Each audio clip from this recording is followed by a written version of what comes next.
Governador, boa tarde. 10 dias de lockdown serão suficientes ou esse prazo pode ser estendido, governador?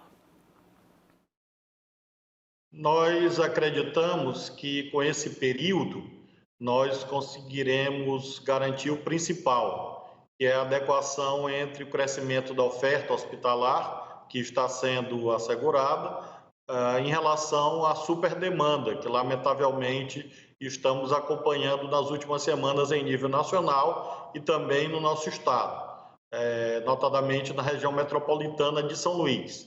Essa medida se refere a 1,5 milhão de habitantes, nos 4 municípios situados na ilha, e nós acreditamos que vamos obter êxito no que tange a redução do número de casos novos, que é o principal objetivo da medida.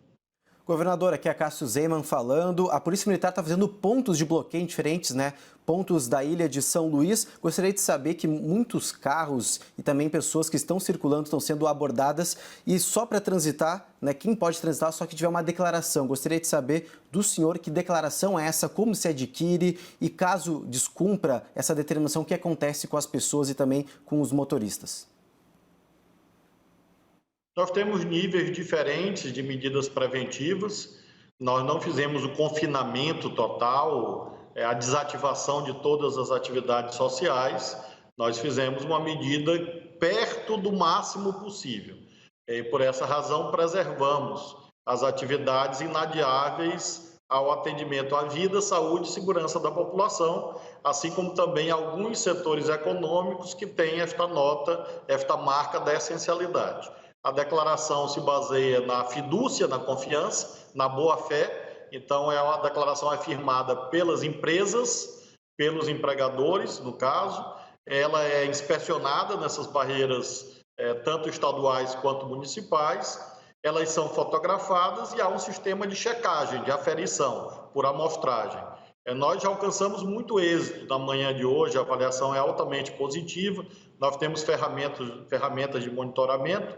Nos próximos dias nós teremos indicadores precisos, comparativos em relação ao patamar anterior de distanciamento e o patamar após o início da vigência da medida. Mas, empiricamente, nós olhamos hoje nas vias públicas da cidade e dos municípios vizinhos uma redução bastante expressiva, de modo que acredito que nós vamos alcançar a nossa meta, que é em torno de 80%, entre 70% e 80% de isolamento, que é aquilo que nós consideramos necessário e possível neste momento.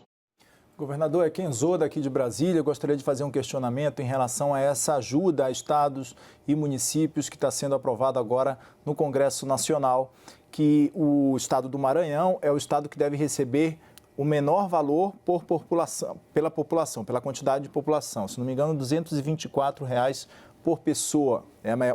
A maior é a unidade da federação que vai receber o menor valor aí pelos cálculos dos técnicos ali do Congresso. Como é que o senhor avalia essa ajuda aos estados e como o senhor avalia também a contrapartida agora de congelamento do salário dos servidores por 1 ano e meio? Eu fui deputado federal por 4 anos e fui relator de projetos de lei de grande importância, por exemplo, na área de segurança pública, e sei como é muito importante alcançar consensos, ainda mais num momento como este, em que sequer reuniões presenciais acontecem. Então, eu valorizo muito o esforço da Câmara e do Senado, apesar deste fato de o nosso Estado proporcionalmente ser um daqueles que menos receberá. Creio que isso me dá até mais legitimidade para reconhecer que se trata de um esforço sério dos deputados federais e senadores na direção do federalismo cooperativo, compreendendo a importância de manutenção dos serviços essenciais. É claro que nós queremos mais, mas, porém, considero que há outros temas sobre a mesa, há outras compensações. Às vezes você perde aqui e ganha acolá. O que é importante é a garantia aos cidadãos e às cidadãs do nosso país inteiro que os serviços de importância cotidiana serão mantidos, desde a limpeza pública ao sistema de segurança, ao sistema penitenciário e, obviamente, o próprio sistema de saúde. Então, Então, eu espero que a matéria seja votada, que ela seja sancionada, que a lei seja cumprida, mesmo que haja imperfeições, pontos com os quais eu não concordo, entre eles este. Eu acho que não haveria necessidade de imposição nacional de condicionantes nesse momento. Cada governador e cada Assembleia Legislativa pode muito bem regular os temas de interesse da unidade federada, assim como também os municípios. Porém, não considero isto como um impeditivo à aprovação da matéria. Fernando Molica, seu questionamento para o governador Flávio Dino. Governador, boa tarde. O senhor hoje é governador do Maranhão, mas o senhor já teve uma atuação bem específica em Brasília e também, enfim, o senhor também exerce uma certa liderança dentro da oposição. Eu queria que o senhor fizesse uma avaliação desse momento institucional que a gente está vivendo, a partir até do depoimento, da fala do ministro Sérgio Moro, do depoimento dele na Polícia Federal, da manifestação que houve domingo em Brasília, logo em seguida da nota do Ministério da Defesa. Hoje o presidente Jair Bolsonaro voltou a reagir de maneira muito impulsiva, né, com jornalistas. O senhor acha que a gente corre algum risco institucional? Como é que o senhor avalia essa situação nesse momento e que caminho o senhor acha que daria para tranquilizar um pouco? O senhor está preocupado com isso? Não há dúvida que o principal foco meu e da oposição de um modo geral deve ser aquilo que nos cabe fazer, cuidar do coronavírus e da crise sanitária, até porque precisamos cuidar das parcelas que nos cabem e também suprir as omissões do governo federal, notadamente em face do negacionismo esquisito, anômalo, singular, que o presidente da República ainda professa.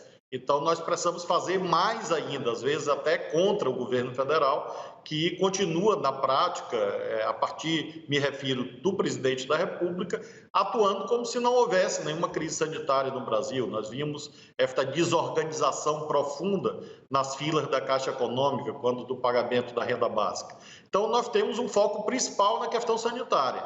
Infelizmente, o Bolsonaro precisa criar crises institucionais como método de sobrevivência, sobretudo para manter a sua parca base, cada vez menor, base social unida, e ao mesmo tempo para tentar ocultar as suas gigantescas carências técnicas, gerenciais, administrativas.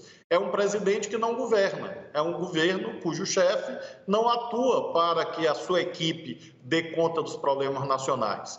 Então, ele precisa criar crises e daí, Molica, a minha preocupação. Acho sim que em razão desta visão e deste método que o presidente da República na prática adota, nós corremos sim o risco de tantas tensões, tantos desgastes acabarem conduzindo a um momento de ruptura, porque isso é como um organismo humano. Você submete a muitos estresses e os estresses vão se somando e aí, num belo momento, há um colapso. E assim é a vida democrática. Então, seria necessário ou uma contenção por parte dos instrumentos de controle em relação a esses apetites autoritários do presidente, ou uma autocontenção por parte dele próprio, que seria o ideal. Eu mesmo continuo a torcer para que, repentinamente, ele mude a atitude e passe a adotar o diálogo, a ponderação, o bom senso, que é tudo aquilo que o Brasil está precisando.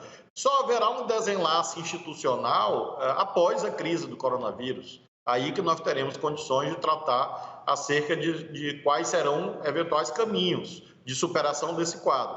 Repito, espero que essa superação dessa tensão seja oriunda da própria mudança de atitude do presidente da República, fazendo duas coisas simples. Em primeiro lugar, assumindo efetivamente a condição de presidente da República. Em segundo lugar, dialogando com as pessoas que pensam diferentes e com as demais instituições do Estado, seja no que se refere à federação, seja no que se refere aos demais poderes. Governador Flávio Dino, Luciana Barreto falando de novo, já que a gente está nesse tripé agora, política, economia e sanitário, e o assunto agora é política, eu quero repercutir com o senhor uma sonora do presidente Jair Bolsonaro. Ele falou mais cedo que o auxílio emergencial de R$600 deve acabar daqui a 2 meses e que o desemprego chegou a um nível insustentável. Vamos acompanhar mais uma vez. Desde quando começou, eu falei que não poderíamos abandonar a questão do desemprego. Chegou a um nível sustentável. O que está mantendo o Brasil longe de saque de violência são R$600. E tem um limite para acabar, daqui a 2 meses acaba. Se a economia não voltar a funcionar até lá, teremos um problema seríssimo no Brasil. Pois é, governador Flávio Dino, eu queria que o senhor comentasse essa fala do presidente aí falando, inclusive, sobre o que está mantendo o Brasil nessa normalidade, esses R$600, com o risco de saque, com risco para a segurança pública, e aí o tripé pode virar um quadrado e a gente não quer esse quadrado, eu acho que ninguém deseja. Como o senhor pensa isso? Nós tivemos esta conquista da oposição no Congresso Nacional, que foi a renda básica de R$600. Lembremos que a proposta original do governo federal era de R$200. E, de fato, foi uma conquista aprovada pelos deputados federais e senadores de altíssima importância.